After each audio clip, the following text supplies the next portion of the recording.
आज हम the age of industrialisation का पार्ट 2 करेंगे। इसमें जो सबसे पहला टॉपिक है वो है the coming up of the factory. तो यानी कि फैक्ट्रीज की शुरुआत होना, ऐसी फैक्ट्रीज या इंडस्ट्रीज जिनमें की मशीन से काम होता था। और ये जो फैक्ट्रीज सबसे पहले जो पूरे विश्व में जो ओपन हुई, वर्ल्ड में ओपन हुई, वो हुई इंग्लैंड में। और इंग्लैंड में जो अर्लीस्ट फैक्ट्रीज, सबसे पहले जो फैक्ट्रीज ओपन हुई वो हुई 1730s के डिकेड में, यानी कि 1730 के दशक में। आगे चल करके लेट 18th सेंचुरी तक, यानी कि लगभग 1790s के डिकेड तक जो है इंग्लैंड में जो फैक्ट्रीज थी वो बहुत ज़्यादा इंक्रीज हो गई थी, बहुत ज़्यादा बढ़ गई थी। ठीक है। और ये जो ज़्यादातर जो फैक्ट्रीज थी जिनमें मशीन से काम होता था, ये ज़्यादातर फैक्ट्रीज टेक्सटाइल प्रोडक्शन से रिलेटेड थी, यानी कि इनमें क्लोथ का प्रोडक्शन यानी कि कपड़े का उत्पादन जो है होता था। और कपड़े के लिए जो मेजर रॉ मटेरियल होता है वो होता है कॉटन। ठीक है। तो कॉटन जो है वो न्यू एरा का, यानी कि जो नए युग की शुरुआत हुई थी फैक्ट्रीज के साथ, उसका फर्स्ट सिंबल यानी कि पहला प्रतीक था। आगे चल करके जो क्लोथ प्रोडक्शन होता है वो और भी ज्यादा बढ़ जाता है लेट 19th सेंचुरी में। ठीक है। अब बात करते हैं ब्रिटेन की। तो ब्रिटेन में 1760 में लगभग 2.5 मिलियन पाउंड्स का कॉटन इंपोर्ट किया जाता था, यानी कि कॉटन का आयात किया जाता था वहाँ की ब्रिटेन की या इंग्लैंड की कॉटन इंडस्ट्रीज के लिए।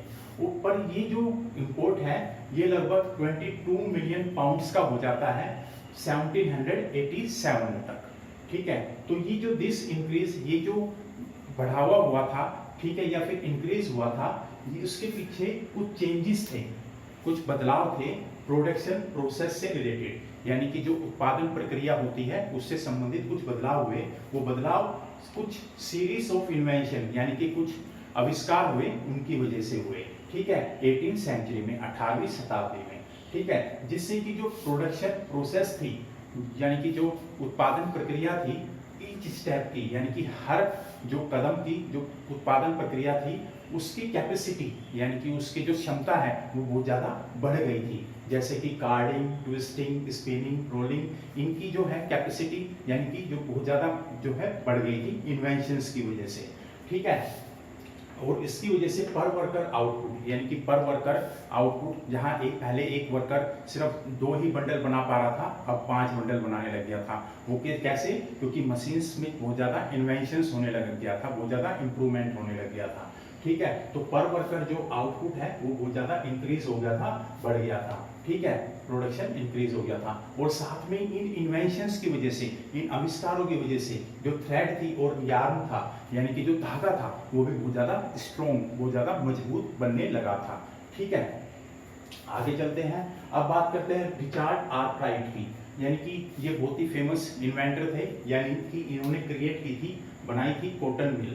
ठीक है। जहाँ पे कॉटन की मिल बनाई थी। और यहाँ पे जो है अब तक, यानी कि यहाँ तक जो है क्लोथ प्रोडक्शन, यानी कि जब कॉटन मिल का क्रिएशन हुआ रिचर्ड आर्कराइट द्वारा, जब तक क्लोथ प्रोडक्शन जो है वो लगभग पूरे इंग्लैंड में जो है वो फैल चुका था। और ग्रामीण इलाके यानी कि जो कंट्री साइड है उसमें भी बहुत ज़्यादा फैल चुका था। जैसा कि हम जानते हैं कि फैक्ट्री से पहले मर्चेंट्स जो थे वो गांव-गांव जाते थे, कंट्री साइड में जाते थे और वहाँ के लोगों को एडवांस पैसा देते थे ताकि वो जो है प्रोडक्शन कर सके उन मर्चेंट्स के लिए। ठीक है। तो तब तक, जब तक कॉटन मिल आई, जब तक जो है लगभग पूरे कंट्री साइड में जो है कॉटन इसका टेक्सटाइल प्रोडक्शन जो है वो स्प्रेड हो चुका था। ठीक है।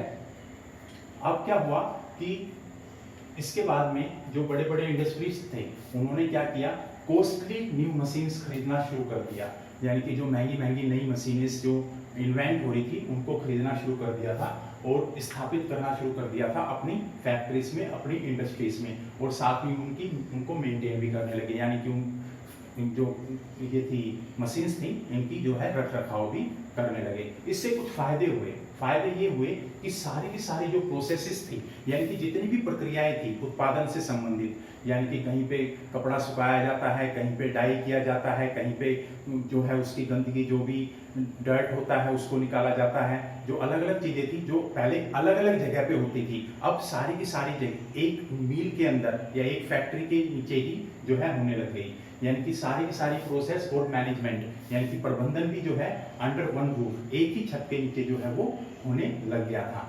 ठीक है, इसके अलावा अब जो है जो प्रोडक्शन पे और भी ज्यादा सावधानी, केयरफुलनेस बरती जाती थी, सुपरविजन अच्छे से सब कुछ देख रेख में होता था। उसके साथ जो प्रोडक्शन है वो ज्यादा होने लगा। क्वालिटी पे यानी कि कैसी क्वालिटी है कपड़े की, इसको भी अच्छे से देखा जाने लगा। साथ में जो लेबर है यानी कि जो श्रमिक हैं उन पर भी पूरी जो है नजर रखी जाने लगी। ठीक है, पर कॉटन मिल की इन्वेंशन से पहले तो ऐसा पॉसिबल नहीं था, क्योंकि सारी चीजें अलग अलग जगह बनती थी। अब मर्चेंट बेचारा कहाँ कहाँ जाके क्या क्या देखेगा। ठीक है, अब तो मिल हो गई और मिल के नीचे ही सारा का सारा जो है, एक छत के नीचे ही सारा का सारा काम होने लगा, जो कि प्रीवियसली पहले जो है बहुत ही मुश्किल डिफिकल्ट था। और कंट्री साइड में यानी कि जो पहले जो प्रोडक्शन होता था, उत्पादन होता था, वो कंट्री साइड में, वहाँ पे ये चीजें पॉसिबल नहीं थी। अब बात करते हैं फैक्ट्रीज की, यानी कि जो ये फैक्ट्रीज थी जिनमें मशीन से काम होता था, ये अब पार्ट बन गई थी, यानी कि हिस्सा बन गई थी किसका, इंग्लिश लैंडस्केप का। यानी कि अगर इंग्लैंड में देखा जाए तो लगभग हर जगह इंडस्ट्रीज या फैक्ट्रीज जो है वो ओपन होने लगी थी 19th सेंचुरी तक। ठीक है, तो 19th सेंचुरी तक काफी जगह इंडस्ट्रीज इंग्लैंड में ओपन हो चुकी थी। और इनमें जो यूज होती थी वो होती थी न्यू टेक्नोलॉजी, यानी कि नई तकनीक, बड़ी बड़ी जो मशीन्स थी वो यूज होने लगी। और ये मशीन्स जो है बहुत ही ज़्यादा पावरफुल थी, यानी कि बहुत शक्ति थी मशीन्स में। 50-100 आदमियों का काम एक मशीन जो है वो कर लिया करती थी। ठीक है, और जो कंटेम्प्रेरीज थे उस समय के, यानी कि इंग्लैंड के जो कंपिटिटर्स थे, जैसे फ्रांस थे, जर्मनी थे, ये डेजर्ट हो गए, यानी कि एकदम भूचक्के रह गए, चकाचौंध से। ये इन्हें समझ में नहीं आ रहा था कि इंग्लैंड में इतनी प्रोग्रेस कैसे हो रही है। ठीक है, और वहाँ इंडस्ट्रिस्ट जो थे, उद्योगपति थे जो इंग्लैंड के, उन्होंने पूरा का पूरा जो ध्यान है वो अपना मिल्स पे लगा दिया, यानी कि मिल पे लगा दिया, कॉटन मिल्स पे, कि ज़्यादा से ज़्यादा जो है प्रोडक्शन अब करना है और पूरी दुनिया को दिखा देना है। ठीक है, और ये जो बड़ी बड़ी फैक्ट्रीज जो थी, इनके जो लोग थे, इनको देख करके जो भूल गए बाई लेन्स को, जो छोटी छोटी गलियां थी या जो ग्रामीण इलाके थे जिनमें अभी भी प्रोडक्शन हो रहा था, छोटे छोटे वर्कशॉप्स में, उनको ये बिल्कुल भूल गए थे। ठीक है, यानी कि प्रोडक्शन फैक्ट्रीज में भी हो रहा था और जो कंट्री साइड है वहाँ पे भी हो रहा था, और जो टाउन्स थे उसमें जो छोटी छोटी गलियों में जो छोटी छोटी वर्कशॉप थी उनमें भी हो रहा था। ठीक है, अब बात करते हैं the pace of industrial change, यानी कि जो औद्योगिकरण आ रहा था वो कितनी तेजी से आ रहा था। ठीक है, यानी कि बात करेंगे कि जो स्पीड थी इंडस्ट्रियलाइजेशन की वो कितनी तेज थी। ठीक है, तो एक क्वेश्चन पूछा गया है बुक में कि क्या जो इंडस्ट्रियलाइजेशन है यानी कि जो औद्योगिकरण है उसका मीन फैक्ट्री, यानी कि उसका मतलब सिर्फ यही है कि जो फैक्ट्री या इंडस्ट्रीज की ग्रोथ, यानी कि फैक्ट्रीज और इंडस्ट्रीज की ग्रोथ, इसी का मतलब इंडस्ट्रियलाइजेशन है, औद्योगिकरण है। तो बात करते हैं कुछ पॉइंट्स की। तो सबसे पहला पॉइंट जो है वो ये है कि कॉटन और मेटल्स, यानी कि कॉटन से रिलेटेड और मेटल्स यानी कि आयरन और स्टील से रिलेटेड, यही सबसे इंपॉर्टेंट इंडस्ट्रीज थी ब्रिटेन में। ठीक है, सबसे मेन जो उद्योग थे वो कॉटन और मेटल से रिलेटेड था। सबसे जो पहला चरण था, फर्स्ट फेज था इंडस्ट्रियलाइजेशन का, उसमें कॉटन सबसे इंपॉर्टेंट थी, कॉटन सबसे ज्यादा इंपॉर्टेंट थी। और ये इंपॉर्टेंट रही 1840s तक, यानी कि 1840 के दशक तक कॉटन इंडस्ट्री सबसे ज्यादा थी। उसके बाद जो है डिमांड शुरू हो गई स्टील की और आयरन की। ठीक है, इंडस्ट्रीज में, यानी कि अब स्टील और आयरन के ऊपर ज्यादा फोकस दिया जाने लगा। ऐसा क्यों? क्योंकि स्टील और आयरन की जो है वो डिमांड बढ़ गई थी, यानी कि इनकी मांग बढ़ गई थी। अब मांग बढ़ने के पीछे क्या कारण था कि उनका एक्सपेंशन होने लगा रेलवेज का, यानी कि रेलवेज जो लाइन बिछाई जाने लगी उनका एक्सपेंशन होने लगा। ठीक है, वो एक्सपेंशन इंग्लैंड में 1840 से स्टार्ट हो गया था, यानी कि 1840 से वो एक्सपेंशन स्टार्ट हो गया था इंग्लैंड में। अब पटड़ी बनानी है रेलवे लाइन तो उसमें लोहा चाहिए, बड़े बड़े कोचेस बनाने हैं, डब्बे बनाने हैं तो उसमें लोहा चाहिए, इंजन बनाना है तो उसमें लोहा चाहिए। इसलिए आयरन और स्टील की फैक्ट्रीज जो है वो बहुत ज़्यादा खुलने लगी, क्योंकि आयरन और स्टील की डिमांड बढ़ने लगी। ठीक है, रेलवेज की वजह से। और कॉलोनीज में, यानी कि जो उपनिवेश थे, यानी कि जो बड़े बड़े यूरोपियन कंट्रीज थी, स्ट्रॉन्ग यूरोपियन कंट्रीज थी, उनके जो उपनिवेश थे, जैसे इंडिया भी जो ब्रिटेन का उपनिवेश था, कॉलोनी था, कॉलोनीज में जो है रेलवेज का नेटवर्क वो जो है स्प्रेड होने लगा 1860 से। जैसा कि हम जानते हैं कि इंडिया में सबसे पहली रेलवे जो चली थी वो बॉम्बे टू थाने चली थी 1853 में। तो 1860 से जो है कॉलोनीज में भी आयरन और स्टील की डिमांड बढ़ गई थी रेलवे नेटवर्क के एक्सपेंड होने की वजह से, ठीक है। और ब्रिटेन जो है लगभग एक्सपोर्ट करने लगा, निर्यात करने लगा आयरन और स्टील का, कहाँ पे, कॉलोनीज में, ठीक है। लगभग 77 मिलियन का जो है निर्यात करने लगा और 1873 तक, ठीक है। जो कि कॉटन एक्सपोर्ट कर रहा था जो ब्रिटेन, उसकी वैल्यू का डबल था, यानी कि आयरन और स्टील का जो एक्सपोर्ट था वो कॉटन रिलेटेड आइटम्स से डबल का इंपोर्ट जो है वो ब्रिटेन कर रहा था।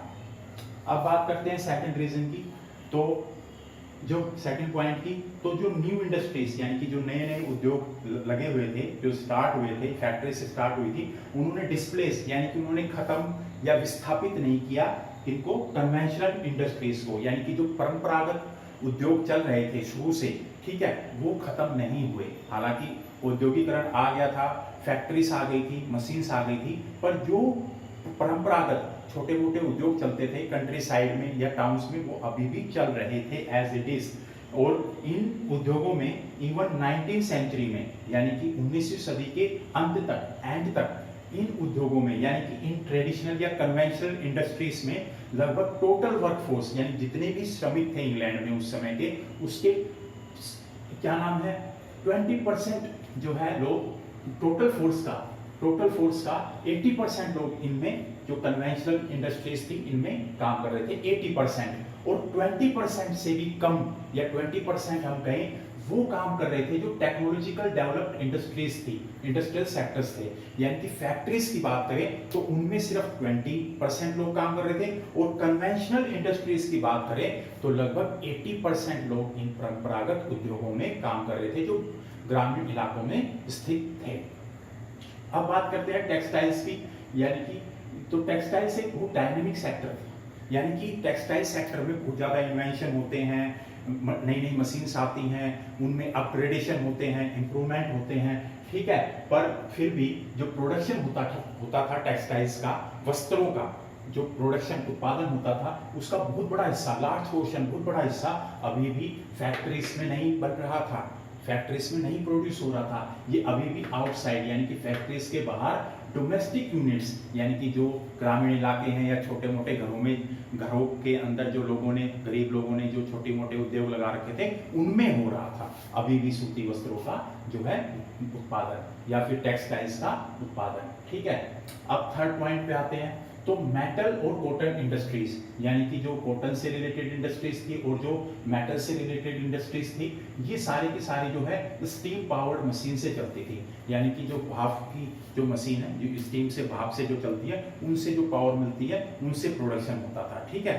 तो उनसे चलती थी ये इंडस्ट्रीज, पर फिर भी जो इनमें बहुत सारे इन्वेंशन होते थे, अपग्रेडेशन होते थे, इंप्रूवमेंट होते थे इन मशीन्स में, पर इसका मतलब ये नहीं है कि जो ट्रेडिशनल इंडस्ट्रीज थी यानी कि जो परंपरागत इंडस्ट्रीज थी उनमें कोई इन्वेंशन नहीं होता था या उनमें कोई इंप्रूवमेंट नहीं होता था। उनमें भी ऑर्डिनरी छोटे मोटे और सामान्य इनोवेशंस यानी कि सुधार जो है या इन्वेंशन, आविष्कार, ठीक है, वो होते रहते थे।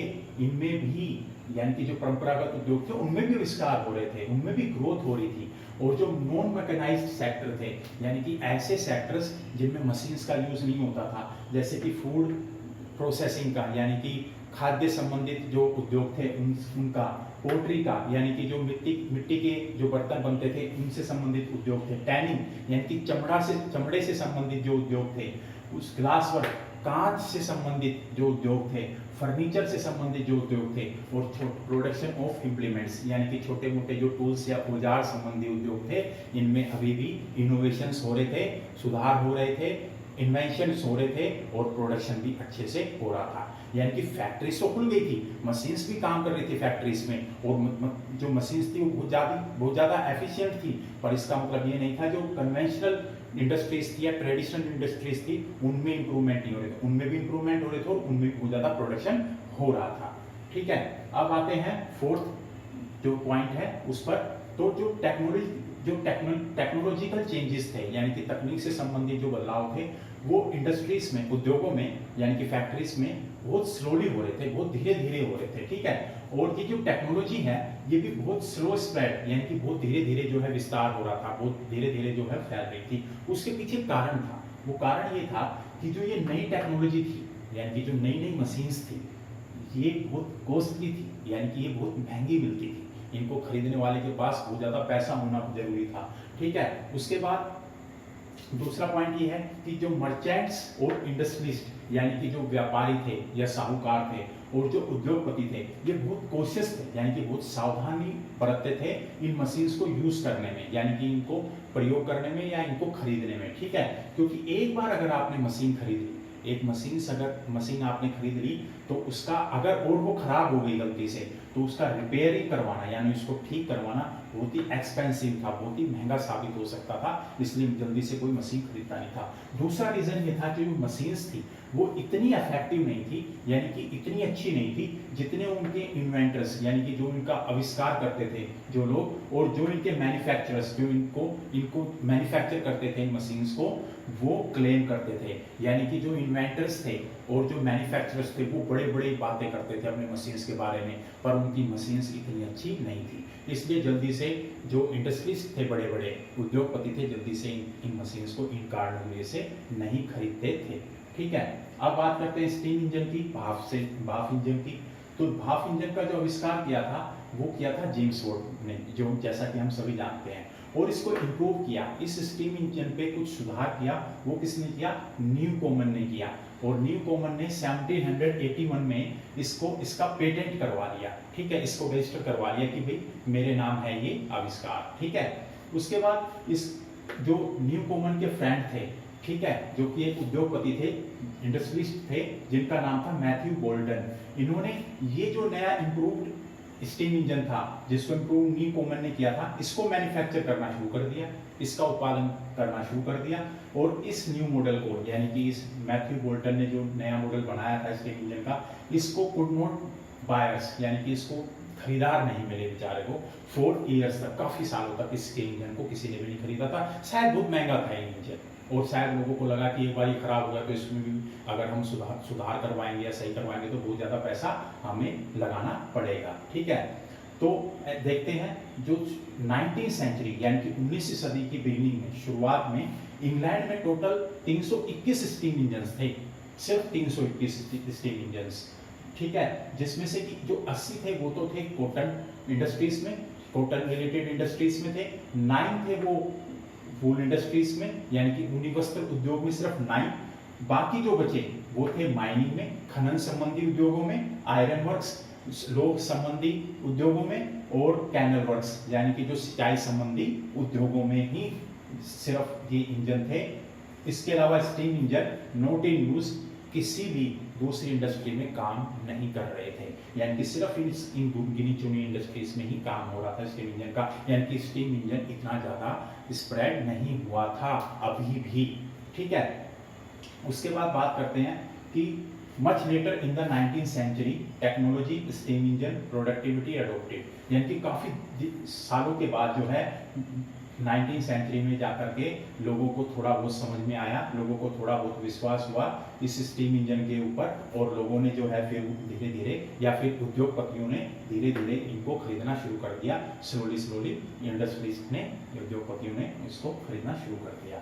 तो हिस्टोरियन से एक बात बोलते हैं, इतिहासकार जो है वो एक बात बोलते हैं, वो रिकॉग्नाइज करते हैं, यानी कि इस बात को मानते हैं कि जो मिड 19वीं सेंचुरी तक, यानी कि मध्य 19वीं शताब्दी तक, यानी कि 1850 तक जो है एक जो टिपिकल वर्कर, यानी कि काम करने वाला जो व्यक्ति था, एक श्रमिक जो था, वो ट्रेडिशनल वर्कर था, यानी कि जो परंपरागत जो वर्कर हमेशा से काम करते आए हैं, कारीगर वगैरह, क्राफ्ट पर्सन्स, यानी कि जो कारीगर होते हैं वो थे, ना कि एक नॉट ए मशीन ऑपरेटर, ना कि एक मशीन पे काम करने वाला व्यक्ति।